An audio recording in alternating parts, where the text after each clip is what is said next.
Kwa nini unaona Samueli alikuwa katika umri unavyoendelea anakaa nyumbani mwa Bwana? Kwa sababu alipandwa huko. Ulimwengu wake wa roho alipandwa huko. Kwa hiyo ukisoma neno utaona Samueli hakutoka nje ya vile alivyopandwa. Babako na mamako alikupanda wapi ndugu yangu? Sasa hapo ninapofundisha. Kwa hiyo Samueli alipoenda kupandwa, ile ndo madhabahu. Baada ya kuacha kunyonya, mama yake Hana na baba yake Eli wakamchukua, wakamkabidhi wapi? Kwa Bwana. Wakamwambia, Mungu huyu ni wa kwako, mtumie upendavyo. Sasa ndugu yangu, maisha yake mimi na wewe tulipandwa wapi? Kwa ukiona matatizo ambayo yanatokea leo, sio kwamba imeanza leo, ni kule ulikopandwa. Kuna mwingine alivyozaliwa tu akakabidhiwa kwa bibi yake. Bibi yake hapa anaitwa Biti Ndemu. Mwingine akakabidhiwa sijui kwa shangazi yake. Kule ulikokabidhiwa na yale walokufanyia ndo madhabahu kule inakotokea. Kwa hiyo ukisoma hiyo Samueli sura ya 18 na 19, rudia tena kusoma, wote soma. Alikuwa akitumika mbele za Bwana. Naye alikuwa kijana mwenye kuvaa naivera ya kitani. Tena mamaye humfanyizia kanzu ndogo na kumletea mwaka kwa mwaka. Hapo alipokuwa pamoja na mumewe ili kutoa dhabihu kila mwaka. Kila mwaka walikuwa wanatoa dhabihu kwa ajili ya Bwana. Walikuwa wanadhibiti ulimwengu wao wa nini? Sasa wewe umetoka kwenye familia kila mwaka mnatoa matambiko. Unatoka kwenye familia kila mwaka watu wanaenda kusoma nini? Misa ya nani? Ya marehemu. Ndugu yangu, utatobozea wapi? Kwa hiyo madhabahu yenu imetawaliwa na nani? Na mizimu. Kwa hiyo afya ya familia imetawaliwa na nani? Na mizimu. Elimu ya familia imetawaliwa na nani? Na mizimu. Ndoa ya familia imetawaliwa na nani? Na mizimu. Kwa sababu mwanzo wenu ulikuwa kwa nani? Kwa mizimu. Ndio maana ile neno wanasema mtoto umleavyo ndivyo akuavyo. Na chochote unachokipanda ndicho unachofanya nini? Unakivuna. Kwa hiyo haya unayoyaona leo, asilimia kubwa sio kwamba umerogwa. Mwambie mwenzio, sio kwamba umerogwa, ni ile madhabahu ya kule ulikoanzishiwa. Unajua kwa sababu ya mazingira tuliolelewa na kule tukokabidhiwa, unashangaa unaitwa au mtoto analia sana, utasikia babu yake anamuita makaburini. Mpeleke kijijini akafanywe nini? Matambiko. Bibi yake anamuita makaburini. Yaani hiki kitu tunachosoma kwenye Biblia ndio maisha halisi.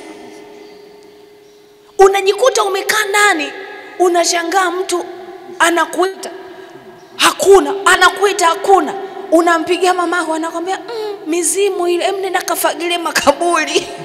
Samueli kwa sababu alipandwa nyumbani mwa Bwana, wakati ulipofika bado hajitambui, bado mdogo, haelewi, lakini kwa sababu amepandwa, Mungu alianza kumkumbuka na akaanza kumtumia. Angalia watumishi wengi ambao wanatumika, iwe ni mchungaji.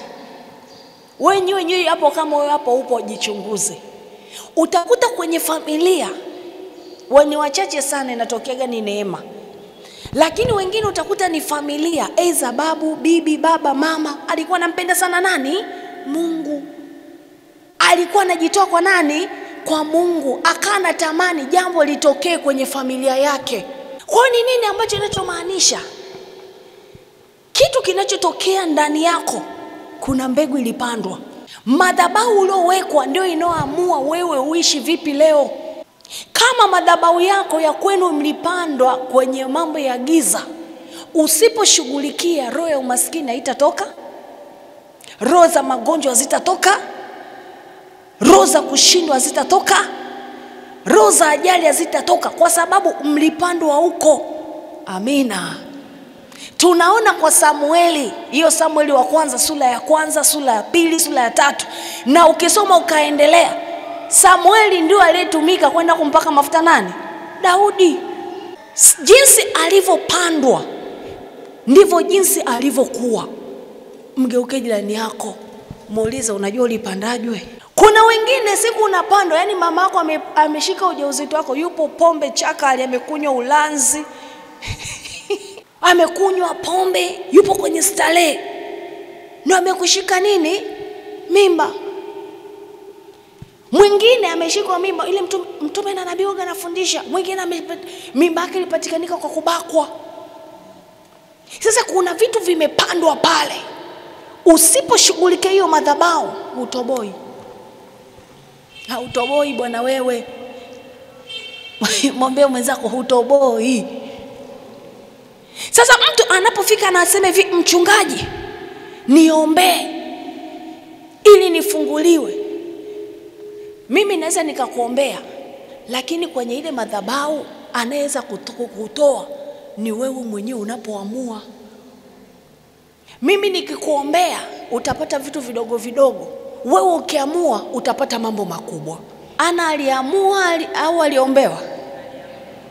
Ana aliamua au aliombewa? Alivyoamua akapata mambo makubwa. Haleluya. Akapata mtoto Samueli. Kwa hiyo tunaona moja ya vitu vinavyoamua maisha yako yawe mazuri au mabaya, nilisema ni madhabahu yako ambayo ipo kati yako wewe na mbingu. Katika ulimwengu wa roho nishafundisha, Mungu ameshaachilia baraka zote.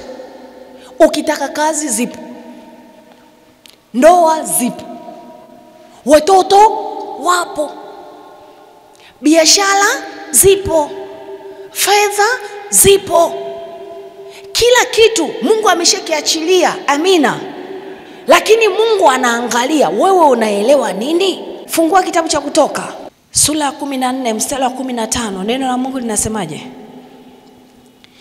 Bwana akamwambia Musa, mbona unanililia mimi? Waambie wana wa Israeli waendelee mbele. Nawe inua fimbo yako ukanyooshe mkono wako juu ya bahari na kuigawanya. Nao wana wa Israeli watapita kati ya bahari katika nchi kavu. Nami tazama, nitaifanya mioyo ya Wamisri kuwa migumu, nao wataingia na kufuata, nami nitajipatia utukufu kwa Farao na kwa jeshi lake lote, kwa magari yake na kwa wapanda farasi wake. Na Wamisri watajua ya kuwa mimi ndimi Bwana nitakapokwisha kupatia utukufu wa Farao na magari yake na farasi zake. Mpaka hapo Mungu anamuuliza Musa, anasema, Bwana akamwambia Musa, mbona unanililia mimi? Unajua maana yake nini? Mungu anamwambia Musa, Musa, mamlaka yote nishakupa, nishawapa na wana wa Israeli. Ndivyo sisi leo Mungu anatushangaa tunavyomwambia Mungu, mbona umefanya nini? Umetuacha. Mungu anatushangaa, anasema, jamani, Yesu mmeshampokea, umeshabatizwa, mbona madhabahu yako inakutesa? Unalia nini? Shughulikia madhabahu yako. Hela zije, kazi ije, ndoa ije. Musa alishapewa mamlaka katika ulimwengu wa nini? Wa roho. Yani ilikuwa ni jeshi la Farao likiwa linakuja. Musa alishapewa fimbo yenye nini? Yenye mamlaka. Kwa hiyo lile jeshi wakati linakuja, Musa ilikuwa hana haja kuambiwa na Mungu kwamba chukua fimbo, fanya nini? Piga maji. Ilikuwa inabidi tu achukue ile fimbo yake. Kwenye ulimwengu wa roho Mungu alishampa mamlaka. Kuna watu leo mnalala na njaa. Kwenye ulimwengu wako wa roho Mungu alishakupa mamlaka ya kumiliki mashamba ya vyakula. Kuna watu leo unashindwa kodi ya nyumba. Kwenye ulimwengu wako wa roho Mungu alishakupa hela ya kujenga nini? Nyumba. Hebu mwangalie jirani yako usoni, mkazie macho, mwambie, sikiliza, kama Mungu alimuuliza Musa akamwambia, Musa, mbona unanililia mimi? Waambie wana wa Israeli waende mbele, wasiogope, wasiangalie mateso yao, wasiangalie hilo jeshi la Farao. Nawe inua fimbo yako ukanyoshe mkono wako juu ya bahari na kuigawa. Mwambie rafiki, yamkini kuna jeshi linakutesa, kuna mapito unayo katika ulimwengu wa roho. Mungu ameshaachilia mamlaka kwako kama kwa Musa. Sasa wewe sio zaidi ya Musa. Wakati wa Musa kulikuwa hamna Facebook, kulikuwa hamna YouTube, kulikuwa hamna WhatsApp, kulikuwa hamna Twitter, kulikuwa hamna uovu zaidi. Sasa hivi tupo nyakati ambapo neema ipo zaidi. Kabla ya Musa kulikuwa hamna. Kati ya wewe na Yesu, nani ana nguvu zaidi ya kuigawa bahari? Kati ya wewe na Musa, Yesu alisemaje? Mimi ninaondoka naenda kwa nani? Kwa Baba. Kazi nilizozifanya mimi, nyinyi mtazifanya nini zaidi? Muulize jirani yako, kwa nini unalala njaa? Muulize jirani yako, kwa nini wachawi wanakutesa? Muulize jirani yako, kwa nini unakosa ada? Muulize jirani yako, kwa nini shetani akutesa na magonjwa? Muulize jirani yako, kwa nini unalia? Na ninakuuliza, kwa nini upo hivi? Ni kwa sababu hujainua fimbo yako. Wengi hapa mkikutwa na matatizo mnalia, mnamtazama chungaji. Acheni. Acha hizo. Mwambie mwenzako, acha hiyo.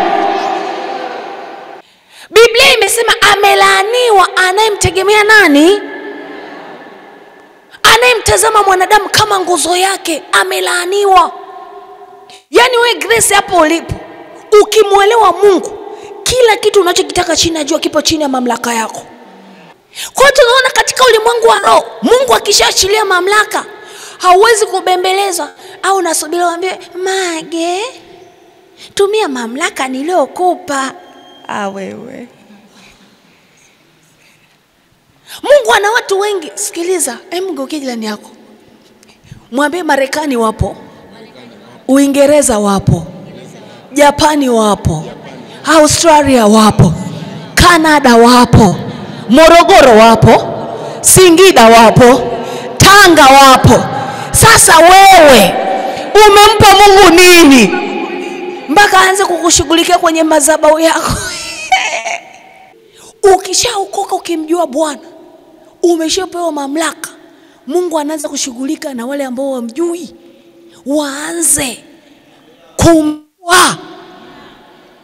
Sasa wewe umeokoka miaka 2, 3, 4, 5, bado unasubiria mchungaji fanya nini? Niombee. Inua fimbo, mshughulikie adui. Mtikise jirani yako, mwambie inua fimbo yako. Hivyo umewahi kujiuliza, nyinyi mnakuja kwangu, mimi naombewa na nani? Hebu ngeuke jirani yako. Muulize mchungaji anaombewa na nani? Hivi mimi sasa hapa nimfuate mtume na nabii eti baba naomba niombe, hivi ataniacha? Si atanitimua? Ukielewa hichi ninachokufundisha, ukiwa ofisini utakaa ukijiamini kwamba nina Mungu aliye hai, nina mamlaka iliyozidi mamlaka nini zote.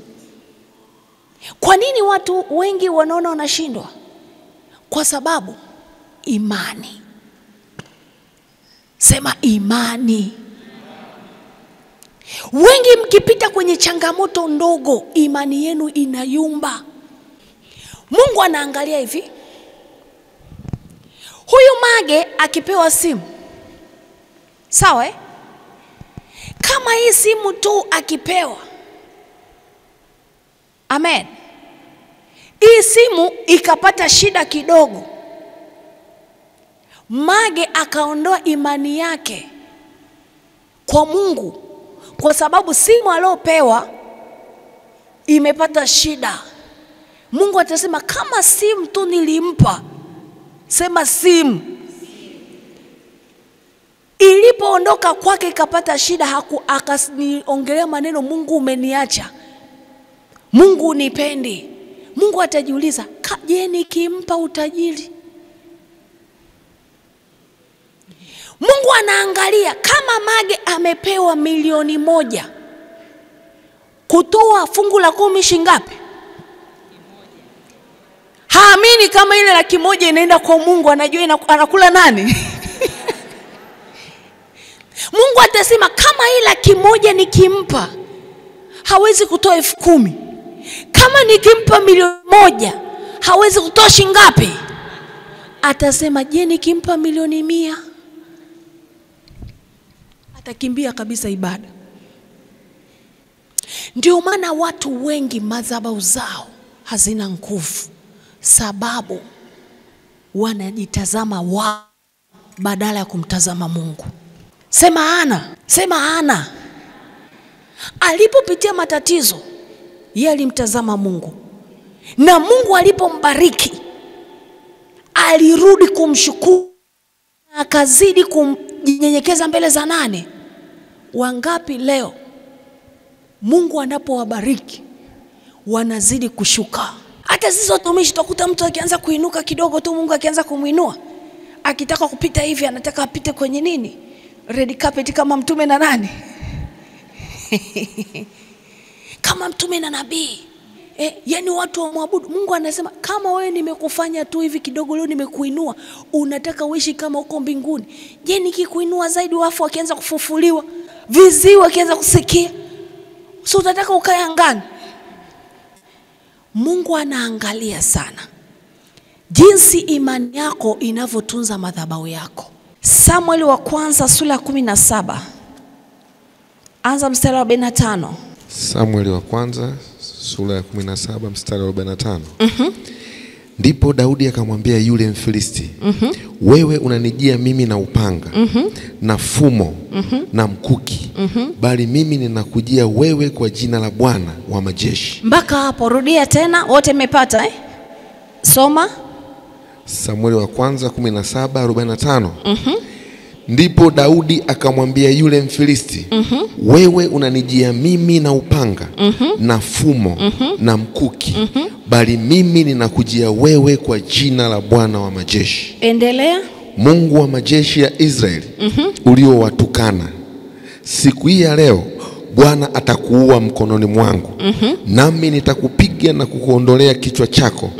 Nami leo nitawapa ndege wa angani na wanyama wa nchi mizoga ya majeshi ya Wafilisti, ili kwamba dunia nzima wajue ya kuwa yuko Mungu katika Israeli. Endelea. Nao jamii ya watu wote pia wajue ya kwamba Bwana aokoi kwa upanga wala kwa mkuki, maana vita ni vya Bwana, naye atawatia ninyi mikononi mwetu. Baada ya kumwona Goliath anatishia, anatukana jeshi la nani? La Bwana.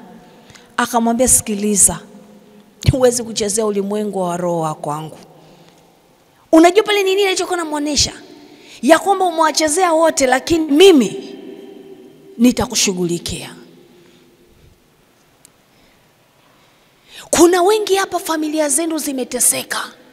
Leo sema, wewe ibilisi, mimi nitakushughulikia. Huwezi kuchezea jeshi la Bwana la familia yangu. Ukisoma hiyo Samueli wa kwanza 17 mstari wa 31, utaona Sauli alivyopelekewa habari za Daudi. Sauli aliogopa, akasema, huyu kijana mdogo sana wewe, huwezi kumuua huyu. Soma kwanza inasemaje? Mstari wa 31 hiyo. Mstari wa 31. Na maneno hayo aliyosema Daudi yaliposikiwa, watu wakamweleza Sauli, naye akatuma mtu kwenda kumuita. Daudi akamwambia Sauli, asizime moyo mtu yoyote kwa ajili ya huyu. Mimi mtumishi wako nitakwenda kupigana na Mfilisti huyu. Mpaka hapo. Mgeukie jirani yako, muulize, wapi umezima moyo? Muulize kwenye madeni, kwenye magonjwa, kwenye mambo ya familia. Wapi umezima moyo? Wapi umechoka? Mwambie simama, kapigane. Daudi anauliza, anawaambia msizime moyo.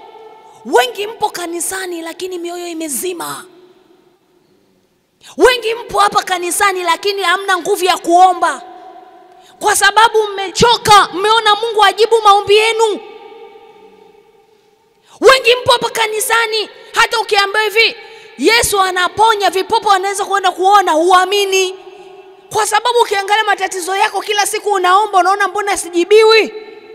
Mgeuke jirani yako, mwambie hata kipindi kile wengi walijaribu kupigana na Goliati, walishindwa, lakini mmoja aliyeamini aliweza. Yamkini ni wewe. Anawaambia msizime moyo. Wewe umezima moyo kwenye nini? Huo moyo leo ufufuke kwa jina la Yesu. Anawaambia huyu Mfilisti huyu, mimi ninaenda kumuua. Kijana mdogo, hajulikani hata serikalini, jamii yote wanamdharau. Siku zote anaenda kutetea familia ni mtu anayedharaulika. Chunguza familia zote, chunguza koo nyingi. Yule mtu ambaye watu wamemdharau kwa jambo fulani, kwa maisha fulani, ndo siku zote anainuka kwenda kuwatetea. Kilichodharaulika ndicho Mungu anachokipenda. Pale mtaani unavyoonekana huna kazi, unavyoonekana hata nywele kulitachi unashindwa. Kwa nini wanaita kulitachi? Unapoonekana pale mtaani huna nyumba nzuri, wenzako wana nyumba nzuri, wana magari mazuri, wana mavazi mazuri. Wewe jinsi unavyoonekana, ukimwelewa Mungu vile vile ndo anaenda kukuheshimisha. Wapendwa, soma kitabu Mwanzo mpaka Ufunuo. Mungu alikuwa anapenda utukufu sehemu ambayo imezalaulika. Sasa wewe umezaliwa bilionea, umekuwa bilionea, umelelewa bilionea. Sasa kuna haja gani ya wokovu? Mungu aje kufanya kwako nini? Watu wataelewa nini? Mungu anataka uwe huna hada, watoto wanashindwa kusoma, Mungu anaanza kukuinua, watoto wanasoma, wanapata vyeo, wanakujengea nyumba, wanafanya nini? Mungu anataka watu wakuone na umeokoka, hauna chakula, hauna nyumba, wanashangaa. Unaanza kupata kiwanja, unaanza kujenga nyumba, unaanza kumiliki gari, unaanza kuwa na familia nzuri, unaanza kubarikiwa, unaanza kuwa na mifugo, unaanza kuwa na hiki, unaanza kulima. Ndio Mungu anataka hivyo. Sasa wewe unasema hivi, Mungu nimeteseka. Kanisani ukikaa miaka 3 4 ukiona barikiwa unaanza kukaa nyumbani. Mgeuke jirani yako mwambie, sasa unataka vinyewe vimpate na. Familia inanidharau, sasa unataka kumdharau nani? Wakudharau wewe. Ili siku wanavyopiga saluti wakupigie saluti wewe. Daudi alizalaulika. Mtikise jirani yako, mwambie acha ujinga. Kwenye vikao vya familia wakikudharau, wewe furahi, kapike pilau, hata pilau bubu la maharage, pika, furahi, mwambie Bwana siku moja wataniheshimu. Hebu mtazame